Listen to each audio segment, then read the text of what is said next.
Hi guys, welcome to my YouTube channel electrical classes Ankit. Subject basic electrical engineering और network analysis. Lecture number 9। Topic voltage and current division rule, capacitor and inductor. यार Ankit Sharma sir. Hi guys, आज मैं discuss करूँगा voltage division rule and current division rule, inductor and capacitor, प्रेरकत्व and संधारित्र। ठीक है, हिंदी में बोलेंगे। प्रीवियस क्लास में मैंने डिस्कस किया था voltage and current division rule apply in resistance. सही है, प्रतिरोध में हम कैसे अप्लाई करते हैं। सही है, तो फर्स्ट ऑफ ऑल ये voltage division VDR in L and C, current division CDR in L and C, L for inductor, C for capacitance. सही है, तो सबसे पहले हम क्या देखेंगे वोल्टेज डिवीज़न इन इंडक्टर में। जैसे हम प्रीवियस क्लास में हमने डिस्कस किया था वोल्टेज डिवीज़न इन रेजिस्टेंस, ठीक है, वैसे ही इंडक्टर में होगा। सही है, क्या होगा, ये सर्किट बना हुआ है, ये सर्किट बना हुआ है, सबको दिख रहा होगा। L1 इंडक्टर है, L2 इंडक्टर है, सीरीज में कनेक्टेड है। वोल्टेज डिवीज़न सीरीज में ही वोल्टेज डिवाइड होगा, तो सीरीज में कनेक्टेड है। तो V1 की वैल्यू हमें फाइंड आउट करनी है। सही है, तो V1 की वैल्यू फाइंड आउट करने के लिए क्या करेंगे, टोटल वोल्टेज का मल्टीप्लिकेशन किससे करेंगे, V1 किसके अक्रॉस है, L1 के अक्रॉस है, तो L1 से मल्टीप्लाई करेंगे। यही हम रेजिस्टेंस में करते थे। तो इसका इक्विवेलेंट रेजिस्टेंस में, अगर दो रेजिस्टेंस अगर सीरीज में कनेक्टेड हैं तो उनका इक्विवेलेंट रेजिस्टेंस कितना होता था, आर इक्विवेलेंट बराबर कितना हो जाता, R1 प्लस R2। तो L इक्विवेलेंट कितना हो जाएगा, L1 प्लस L2। सेम मतलब फार्मूले सारे रेजिस्टेंस की तरह हैं। तो V1 की वैल्यू कैसे हो जाएगी, V1 इक्वल टू कितना हो जाएगा, टोटल वोल्टेज मल्टीप्लाई किसके अक्रॉस निकाल रहे हैं, L1 के अक्रॉस, तो L1 से multiply divide by total, total inductance हो जाएगा, टोटल प्रेरकत्व जो सीरीज में, टोटल हम रेजिस्टेंस निकाल लेते, इसमें इंडक्टर निकाल लेंगे, इंडक्टेंस निकाल लेंगे टोटल। ठीक है, तो V2 की वैल्यू कैसे फाइंड आउट करेंगे, V2 इसके अक्रॉस है, तो V2 इसके अक्रॉस है, तो V2 इक्वल टू कितना हो जाएगा, total voltage multiply L2। V2 किसके अक्रॉस है, L2 के अक्रॉस है, तो L2 से मल्टीप्लाई कर देंगे टोटल वोल्टेज का, और टोटल इंडक्टेंस से डिवाइड। ठीक है, तो वोल्टेज डिवीज़न रूल जैसे हम रेजिस्टेंस में अप्लाई करते थे वैसे ही हम इंडक्टर में अप्लाई करेंगे। सारे फार्मूले सेम हैं, केवल रेजिस्टेंस की जगह इंडक्टेंस आ जाएगा बस, और कोई भी चेंज नहीं है, विदाउट एनी चेंज। ठीक है, क्लियर हो गया होगा वोल्टेज डिवीजन इन इंडक्टर। अब हम देखेंगे करंट डिवीजन इन इंडक्टर। ये भी फार्मूले सेम है, जैसे हम रेजिस्टेंस में करते थे करंट डिवीजन रूल लगा अप्लाई करते थे, तो करंट डिवीजन इन इंडक्टर। सही है, तो यहाँ दो इंडक्टेंस हैं L1 एंड L2। सही है, इन दोनों में करंट कितनी फ्लो हो रही है, I1 और I2 करंट फ्लो हो रही है। अच्छा ये बताओ, दो रेजिस्टेंस अगर पैरेलल में है तो उनका R इक्विवेलेंट मैंने बताया था, R इक्विवेलेंट कितना हो जाता है, R1 मल्टीप्लाई R2 और डिवाइडेड बाई क्या हो जाता है, दोनों का सम, सम से डिवाइड हो जाएगा। यही तो होता था, यही तो होता था, बताओ। तो हम क्या करेंगे, ये L1 है, ये L1 है, और ये क्या है, L2 है। ठीक है, L1 और L2 है, तो L इक्विवेलेंट कितना हो जाएगा, दोनों का L1 multiply L2 divide by L1 plus L2, ये टोटल इंडक्टेंस हो जाएगा दोनों का पैरेलल में। सही है, अब इनमें क्या करना है, हमें सेम फार्मूले वही लगानी है। सही है, अब बताओ L1 current find out, current division rule हम लगाते हैं जब इस इंडक्टर के अक्रॉस करंट निकालनी है, तो अपोजिट ब्रांच के इंडक्टेंस से मल्टीप्लाई कर देंगे। उसमें रेजिस्टेंस से मल्टीप्लाई करते थे, तो मैंने बताया था जहाँ जहाँ आर है, प्रीवियस क्लास में मैंने जितने फार्मूले लिखवाए थे उनमें जहाँ जहाँ आर है वहाँ वहाँ हमें एल कर देना है बस। तो I1 की वैल्यू क्या हो जाएगी, total current multiply L2 opposite branch का resistance divided by total inductance L1 plus L2, total inductance आ जाएगा। सही है, ऐसे ही हम I2 की वैल्यू की I2 की वैल्यू फाइंड आउट करेंगे। I1 की वैल्यू हमने फार्मूला क्लियर हो गया वो सारे लोगों को, सेम फार्मूले हैं, वर्स आर की जगह सपोज करना है एल वर्स। सही है, सेम फार्मूले हैं, इंडक्टेंस इंडक्टेंस और रेजिस्टेंस के फार्मूले सेम है बिल्कुल, कैपेसिटेंस में थोड़ा चेंज हो जाता है बस। अब इसमें I2 की वैल्यू कितनी आ जाएगी, टोटल करंट किससे मल्टीप्लाई करेंगे, अपोजिट ब्रांच से। अपोजिट ब्रांच क्या हो जाएगी, I1 हो जाएगी। अपोजिट ब्रांच कौन सी हो जाएगी, L1 वाली हो जाएगी। तो L1 के इंडक्टेंस से हमने मल्टीप्लाई कर दिया और टोटल इंडक्टेंस से डिवाइड कर दिया। तो ये करंट डिवीजन रूल था इंडक्टर में, सही है, या इंडक्टेंस में। तो इंडक्टेंस और रेजिस्टेंस के फार्मूले करंट डिवीजन और वोल्टेज डिवीजन के सिमिलर थे, ठीक है, सिमिलरिटी थी दोनों में, सही है। केवल आर की जगह एल और एल की जगह आर करना था। तो करंट डिवीजन रूल समझ में आ गया और वोल्टेज डिवीजन रूल इंडक्टर में समझ में आ गया, आप लोगों को क्लियर हो गया होगा। अब नेक्स्ट हम देखते हैं voltage division in capacitor. Guys अब मैं डिस्कस करूंगा voltage division rule apply in capacitor. Capacitor में क्या होता है, वोल्टेज डिवीजन जस्ट अपोजिट हो जाता है, सही है। जैसे कैपेसिटर, ये दो कैपेसिटर लगे हुए हैं C1, दो कैपेसिटर लगे हुए हैं यहाँ C1 और C2, ठीक है। इनके अक्रॉस वोल्टेज कितना है, V1 एंड V2। इनके अक्रॉस वोल्टेज कितना है, V1 और V2 है, सही है। अब हमें V1 की वैल्यू, एक बात और क्लियर करो बाद में, पहले ये बताओ, दो कैपेसिटर अगर सीरीज में लगे हैं तो उनका तुल्य संधारित्र कितना हो जाएगा, इक्विवेलेंट कैपेसिटेंस कितना हो जाएगा। इक्विवेलेंट कैपेसिटेंस कितना हो जाएगा, दोनों का मल्टीप्लिकेशन, ये सीरीज में है, और डिवाइडेड बाई दोनों के एडिशन से डिवाइड कर देते हैं।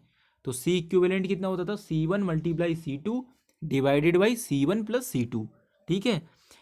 जस्ट अपोजिट है ये, रेजिस्टेंस में ये पैरेलल में जुड़े होते हैं तब ये फार्मूला होता है। तो कैपेसिटेंस में क्या है, ये सीरीज में।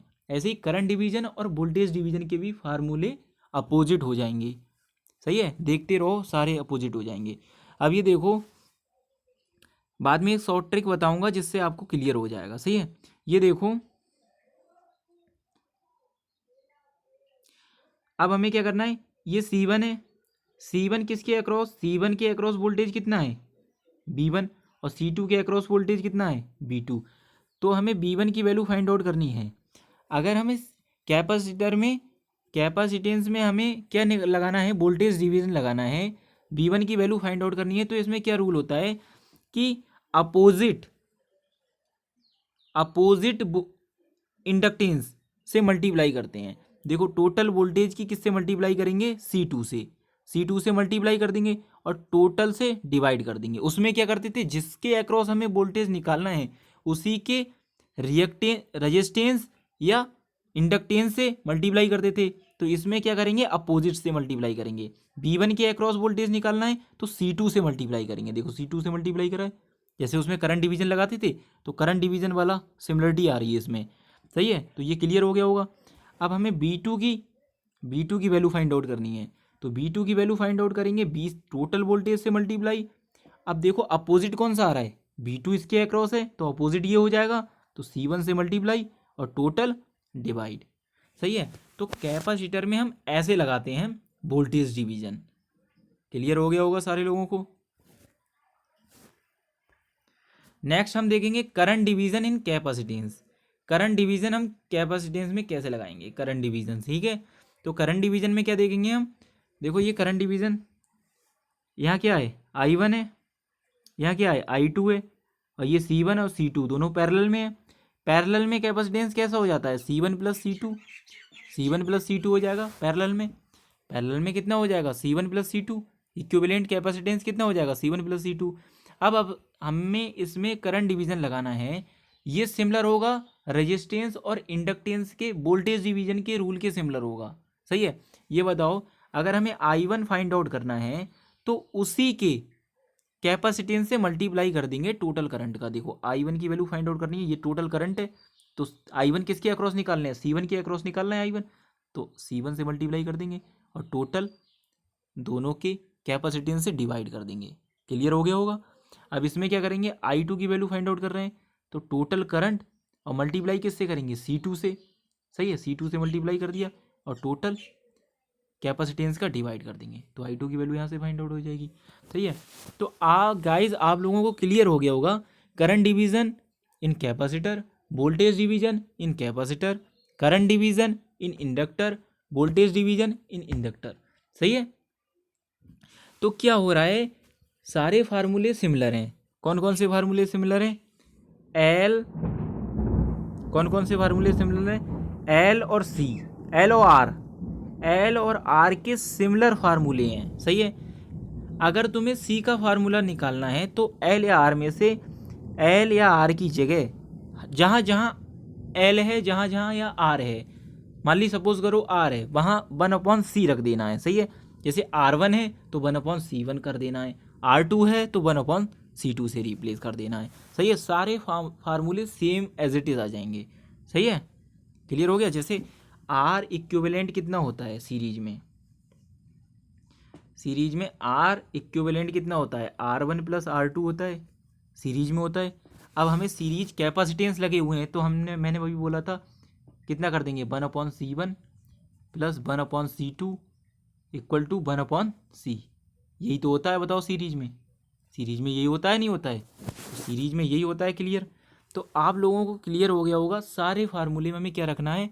R = 1/C रख देना है बस। R1 है तो 1/C1, R2 है तो 1/C2, R3 है तो 1/C3। सही है। तो क्लियर हो गया होगा आपको वोल्टेज डिवीजन और करंट डिवीजन रूल।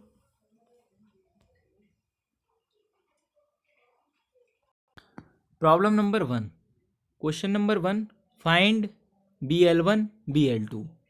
इसमें क्या, इस क्वेश्चन में दो इंडक्टेंस सीरीज में कनेक्टेड हैं, तो दोनों के अक्रॉस हमें क्या निकालना है? वोल्टेज।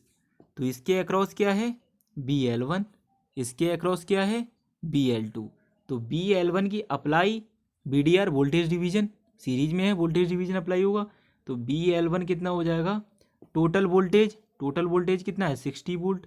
मल्टीप्लाई किससे करेंगे? उसी जिस जिस इंडक्टेंस के अक्रॉस हम वोल्टेज फाइंड आउट कर रहे हैं उसी इंडक्टेंस से मल्टीप्लाई कर देंगे। तो L1 कितना है? 10 मिली हेनरी। मिली हेनरी इसलिए नहीं ले रहे हैं क्योंकि नीचे भी मिली हेनरी आएगा, तो कट जाएगा मिली हेनरी से मिली हेनरी। सही है। तो दोनों का एडिशन कितना हो जाएगा? 30 हो जाएगा। अब इन्हें काट लो, कितना, ये पूरा कितना कट जाएगा? 2 टाइम्स कट जाएगा। तो BL1 कितना आ गया? 20 वोल्ट आ गया। BL1 कितना आ गया? 20 वोल्ट। तो हम BL1 लिख लेंगे यहाँ, BL1 कितना आ गया? 20 वोल्ट। सही है। अब BL2 की वैल्यू फाइंड आउट करो। BL2 की वैल्यू फाइंड आउट करेंगे, टोटल वोल्टेज कितना दिया है? 60 वोल्ट। तो 60 वोल्ट से मल्टीप्लाई कर दिया, किसके अक्रॉस कर रहे हैं? L2 के अक्रॉस। तो L2 की वैल्यू कितनी है? 20। 20 से मल्टीप्लाई और कितने से डिवाइड? 30 से। इसे 2 टाइम्स काट लो, कितना आ गया? 40 वोल्ट आ गया। अब ये बताओ, ये 40 वोल्ट आ गया। अब दोनों का एडिशन कितना हो रहा है? 20 वोल्ट + 40 वोल्ट कितना हो जाएगा? 60 वोल्ट हो जाएगा। यही तो टोटल वोल्टेज दिया था। तो आप लोगों को क्लियर हो गया होगा कि voltage division apply in capacitance बिल्कुल रेजिस्टेंस की तरह है। सही है। जैसे रेजिस्टेंस में हम अप्लाई करते थे वोल्टेज डिवीजन रूल। सही है। ठीक है, क्लियर हो गया। अब नेक्स्ट प्रॉब्लम देखता हूँ मैं।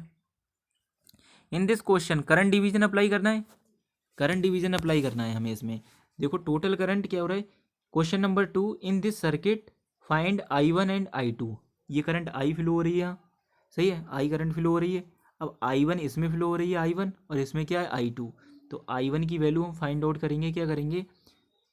टोटल करंट कितनी है? I, मल्टीप्लाई किससे करेंगे? अपोजिट ब्रांच के। करंट डिवीजन अप्लाई करते हैं तो अपोजिट ब्रांच, अपोजिट ब्रांच कितनी दिया है? 2 हेनरी दिया है। अपोजिट ब्रांच के रिएक्ट इंडक्टेंस से मल्टीप्लाई करेंगे, इंडक्टेंस कितना दिया है? 2 हेनरी, और डिवाइड बाई टोटल, दोनों का सम कितना आ जाएगा? 3। तो कितना हो जाएगा? 2I/3। तो I1 की वैल्यू कितनी आ गई? 2I/3। और I2 की वैल्यू कितनी आ जाएगी? I2 की वैल्यू, अब I2 की वैल्यू निकालो। I2 की वैल्यू हम इसमें निकालेंगे तो इस ब्रांच से मल्टीप्लाई करेंगे। टोटल करंट कितनी दी है? I, मल्टीप्लाई किससे करेंगे? 1 से, और डिवाइडेड बाई 3 से। तो कितना हो जाएगा? I/3। अब ये बताओ, 2/3 + I/3 कितना हो जाएगा? I हो जाएगा, नहीं हो जाएगा? और टोटल करंट कितनी दी थी हमें? I। तो करंट डिवीजन अप्लाई हो गया इंडक्टर में। तो क्लियर हो गया, बिल्कुल रेजिस्टेंस की तरह सेम सेम फार्मूले हैं बिल्कुल। ठीक है। अब नेक्स्ट प्रॉब्लम देखेंगे हम कैपेसिटेंस की। Question number 3, question number 3, in this circuit find BC1 and BC2। सही है, सॉल्यूशन देखेंगे। ये सर्किट दिया है, हमें क्या फाइंड आउट करना है स्टूडेंट, हमें फाइंड आउट करना है जो कैपेसिटर C1 है उसके अक्रॉस वोल्टेज और कैपेसिटेंस C2 है उसके अक्रॉस वोल्टेज। ठीक है, अब ये बताओ टोटल वोल्टेज इस सर्किट में कितना दिया है, 10 वोल्टेज दिया है। सही है, 10 वोल्टेज दिया है। अब ये आपको पता है अगर हम C1 के अक्रॉस वोल्टेज फाइंड आउट कर रहे हैं तो C2 से मल्टीप्लाई करेंगे टोटल वोल्टेज का। सही है, अगर C2 के अक्रॉस वोल्टेज फाइंड आउट कर रहे हैं तो C1 से मल्टीप्लाई कर देंगे। अभी फार्मूले मैंने डिस्कस किए थे कि कैपेसिटेंस में हम वोल्टेज डिवीजन रूल कैसे लगाते हैं। तो सबसे पहले अप्लाई BDR अप्लाई कर दिया हमने, BDR अप्लाई कर दिया। ठीक है, तो BC1 की वैल्यू कैसे फाइंड आउट करेंगे, BC1 इक्वल टू कितना हो जाएगा, टोटल वोल्टेज कितना दिया है 10, मल्टीप्लाई किससे करेंगे, 10 का मल्टीप्लिकेशन किससे करेंगे, 22 से करेंगे, नहीं करेंगे, BC1 निकालना है ना, 22 से मल्टीप्लाई और डिवाइडेड बाई 22 प्लस 10 कितना हो जाएगा, 32 हो जाएगा। 22 प्लस 10 टोटल कैपेसिटेंस कितना हो जाएगा, 32। तो 32 से डिवाइड, तो ये कितना आ जाएगा, इन्हें काट लो, इन्हें कैलकुलेशन कर लो, कैलकुलेशन ये आ जाएगा तुम्हारा 16 और ये कितना आ जाएगा 11। सही है, ये कितना हो जाएगा 5 और ये कितना आ जाएगा 8, तो कितना हो जाएगा 55। 11 की 5 की मल्टीप्लाई करोगे तो 55 डिवाइडेड बाई 8 कितना आ गया, वोल्ट आ गया। तो BC1 की वैल्यू कितनी आ गई, 55 डिवाइडेड बाई 8। BC1 की वैल्यू 55 डिवाइडेड बाई 8, तो BC1 की वैल्यू आ गई 55 डिवाइडेड बाई 8। अब BC2 की वैल्यू फाइंड आउट करेंगे, तो फिर हम वोल्टेज डिवीजन अप्लाई करेंगे BC2 में। तो BC2 में वोल्टेज डिवीजन अप्लाई कर दिया,